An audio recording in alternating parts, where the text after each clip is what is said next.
사도행전 2장 37절 말씀부터 47절까지 한 절씩 교독하겠습니다. 그들이 이 말을 듣고 마음에 찔려 베드로와 다른 사도들에게 물어 이르되, 형제들아, 우리가 어찌할꼬 하거늘. 베드로가 이르되, 너희가 회개하여 각각 예수 그리스도의 이름으로 세례를 받고 죄 사함을 받으라. 그리하면 성령의 선물을 받으리니, 이 약속은 너희와 너희 자녀와 모든 먼데 사람 곧 주 우리 하나님이 얼마든지 부르시는 자들에게 하신 것이라 하고, 또 여러 말로 확증하며 권하여 이르되, 너희가 이 패역한 세대에서 구원을 받으라 하니, 그 말을 받은 사람들은 세례를 받음에 이날의 신도의 수가 3,000이나 더하더라.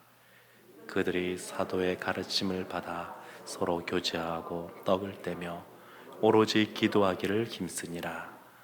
사람마다 두려워하는데 사도들로 말미암아 기사와 표적이 많이 나타나니, 믿는 사람이 다 함께 있어 모든 물건을 서로 통용하고 또 재산과 소유를 팔아 각 사람의 필요를 따라 나눠주며 날마다 마음을 같이하여 성전에 모이기를 힘쓰고 집에서 떡을 떼며 기쁨과 순전한 마음으로 음식을 먹고, 함께 보겠습니다.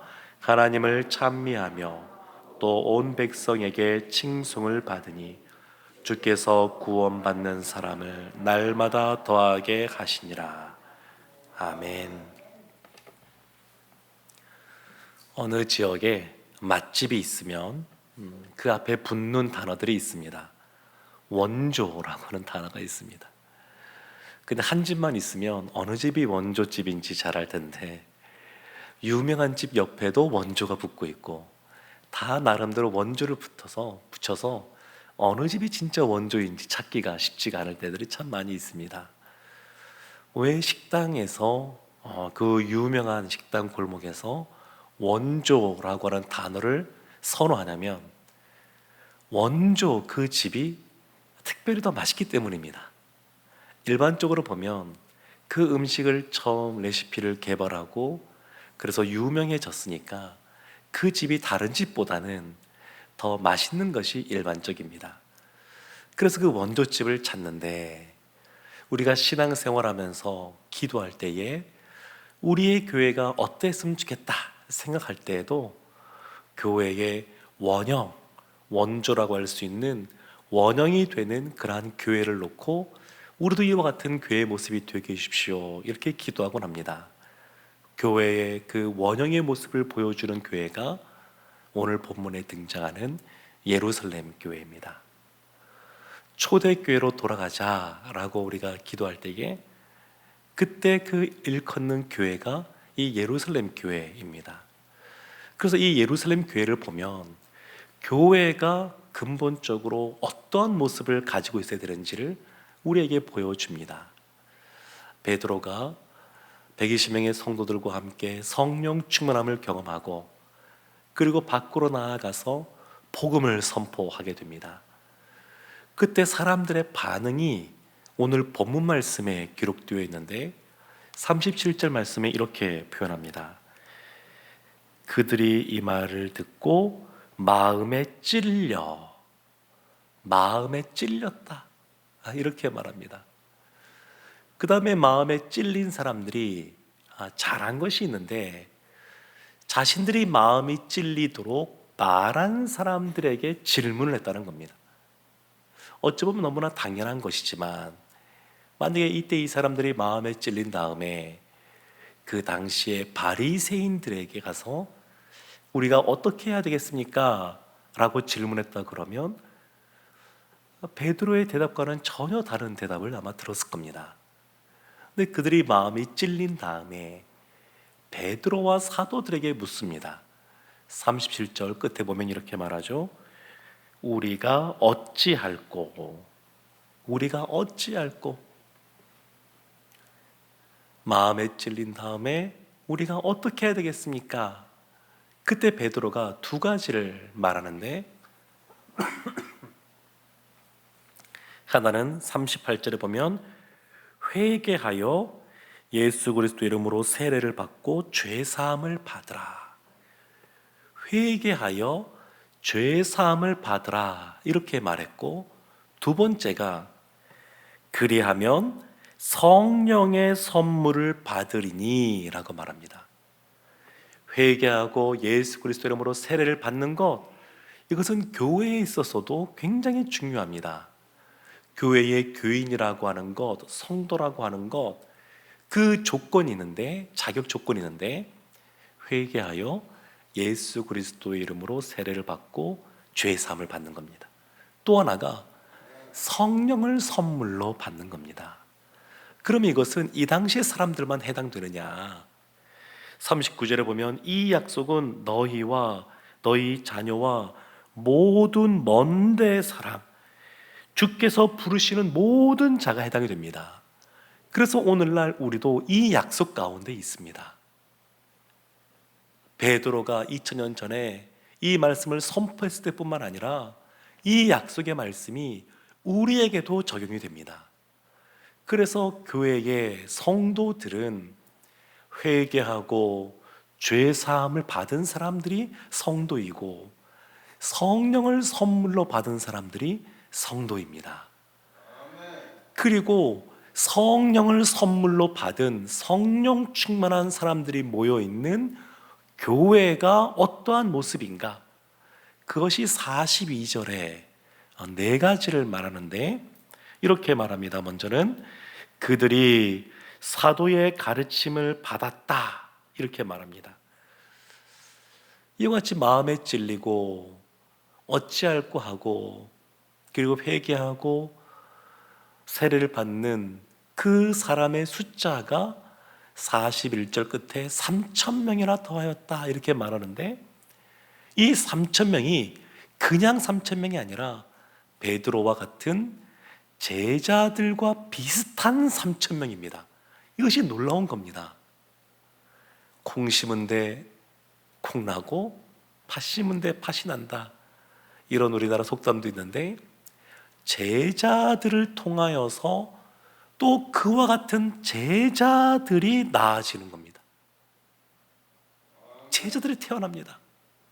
그래서 이 사도들의 제자로서 이 3,000명이 서게 되는데, 첫 번째가 사도들의 가르침을 받았습니다. 42절 끝에 보면 오로지 힘쓰니라 이렇게 말하고 있는데, 이것이 다 연결된 겁니다. 그래서 사도의 가르침을 받는데 오로지 힘썼다 이 뜻입니다. 사도의 가르침을 받는 것 굉장히 중요합니다. 베드로가 예수 믿지 않는 사람들에게 예수 그리스도, 예수가 바로 그리스도라고 선포했습니다. 이 선포가 있고, 이걸 케르구마라 그러는데, 이거와 더불어서 성도가 된 사람들은 디다케라 그러는데, 그 가르침을 받는 것이 필요합니다. 선포를 통해서 예수 그리스도를 알게 되고 예수 그리스도를 받아들인 다음에는 말씀으로부터 배워야 됩니다. 사도들이 그와 같이 가르쳤습니다. 오늘날 신앙을 왜곡하는 그런 형태들이 있는데, 그 중에 하나가 자유방임형의 신앙이 있습니다. 이런 것이죠. 그냥 나 혼자 신앙생활을 해도 괜찮다, 나는 하나님 믿는 사람이니까 그냥 내가 내 믿음 지키면 된다, 이렇게 생각하고 성경에서 어떻게 가르치는지를 있는 그대로 받아들이는 것이 아니라 본인의 생각에, 본인의 판단에 따라서 본인의 신앙생활을 하는 겁니다.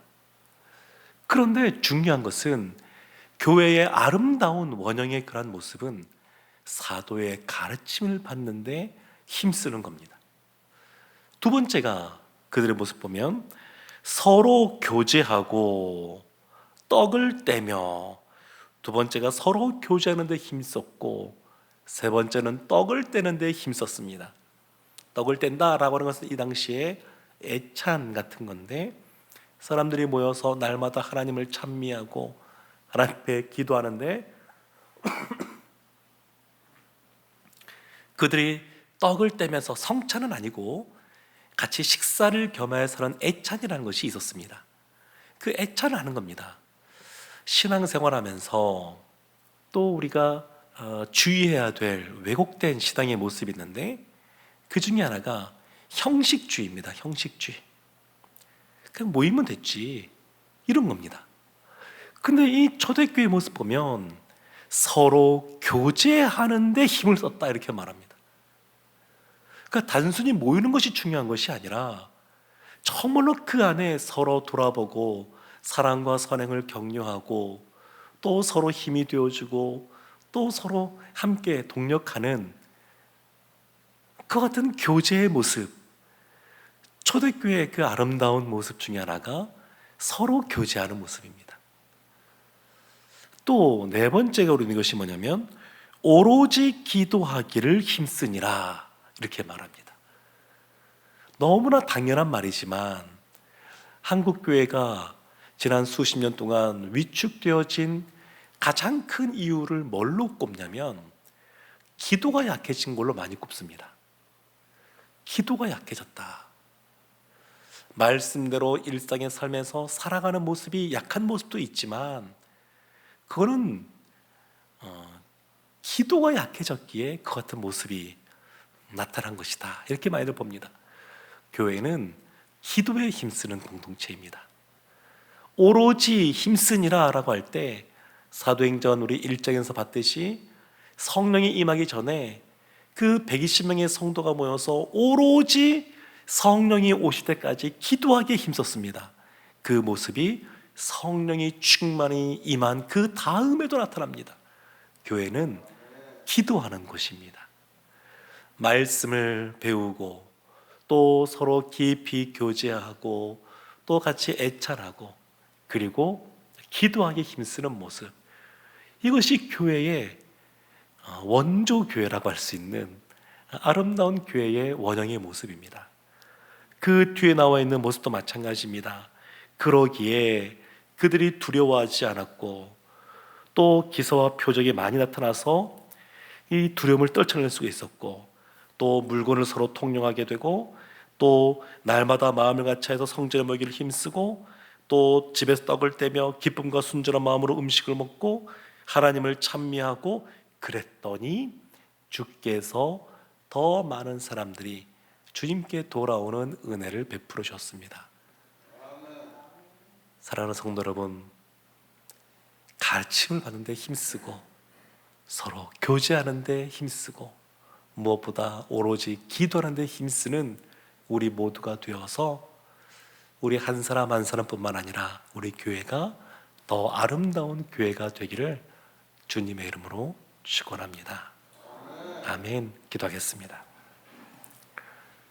하나님, 성령 충만한 저희들이 가르침을 받는 데 힘쓰고 서로 돌아보며 성도의 깊은 교제를 나누고 무엇보다 기도하는 데 힘을 쓰는 저희 모두가 되게 하여 주옵소서.